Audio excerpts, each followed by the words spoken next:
Hey y'all, it's your girl Millie Chan. Let's get into Love and Marriage Huntsville. Let's go. So we've all heard the recording. I'm just glad Tiffany was there. Knowing what Martell has told her about Mel and now her hearing this recording. And the fact that Mel called him 15 minutes before the party to say he wasn't invited and he came anyway. A mess. Maurice was just out of order all around, right? He didn't even have to call Kiowa. And the fact that Kimmy and Kiowa was on the same page about being a step parent, about discipline monster, like it is a difference.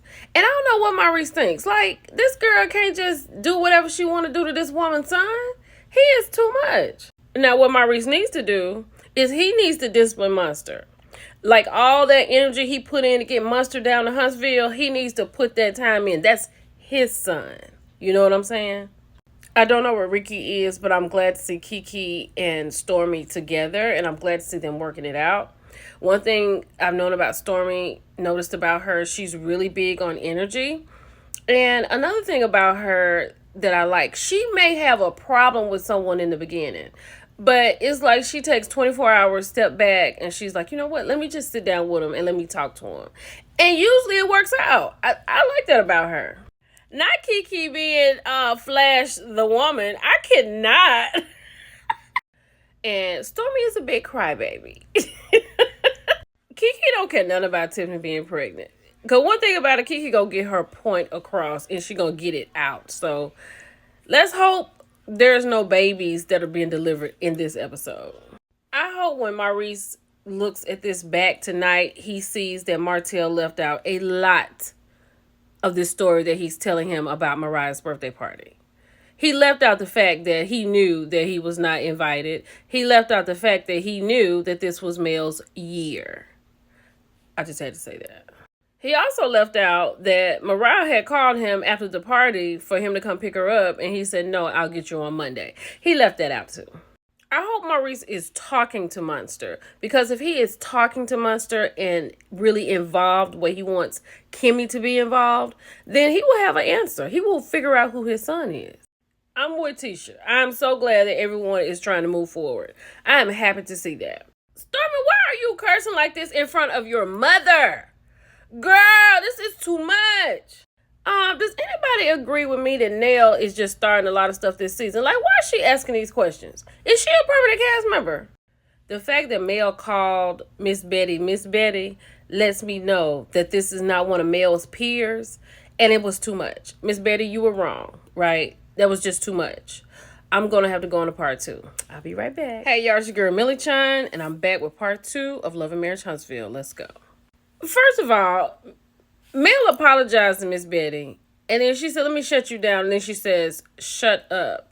And then she says her problem is with Mel is that she doesn't know how to do things or how she does things. Why is that a problem for Miss Betty? Miss Betty should not have any mingling with Mel. She is not her peer. Y'all, these mothers, y'all gonna have to get your own show. And Miss Betty, you raised Stormy. She's a grown woman. Like, she's a mother. She's an entrepreneur. She's a freaking millionaire. She can handle, she may cry, but she can handle it. Like, y'all gotta just stop that. And Tisha just took a big breath, and she is pretty much saying, whew, I'm just glad it's not my mama. Child, Kiki been over here holding her tongue the whole time. She done just broke up all interaction with Mel, Miss Betty, and everything. She got to get her point. I told you, Kiki gonna get her point out. Do y'all feel like Tiffany has, like, inserted herself in the Tisha and Kiki situation? You know, her telling Tisha, if she treats you like that, then I don't want to be a friend with her. If you know that, then just don't be friends with her. Just stop talking, Tiffany. Oh, Kiki. Kiki, that was shade. The fact that you said you've always known who your dad is and not even listen to Kimmy when she trying to get the straight of it. Child. Kiki done got extra hype, gone off on Tiffany, and Tiffany really can't say anything. She really can't say anything. Kiki, you saying that you know who you've always known who your daddy is a dig. It is. It is a dig.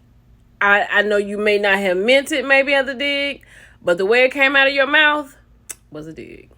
Thank you, Mel, for shutting that down and passing out gifts because that was about to get crazy. And shout out to Miss Carol. I learned some stuff tonight. So Tiffany is 1,000 months pregnant. And next week, she is sitting in the middle of everybody's stuff. Like, from bed rest. Kiki sent Tisha a message where Tiffany had sent her a clip where they liked how Kiki was coming for Tisha. And then Stormy's like, she talked to Tiffany and said Tisha can't control her man. Now, let me leave that alone. I love that Tisha asked her what is her problem with her. Like, Tiffany, you are way too pregnant to be getting people business like this. Why is Tiffany over there sitting next to Sheree? Like, what? Did production do this on purpose? Because when she says that he likes strong women, he had Mel, now he has you. Okay. Then she asked, is Martell still in love with Mel? And she asked some more stuff too. Y'all, it's your girl, Millie Chung. We can talk about it. Bye, y'all.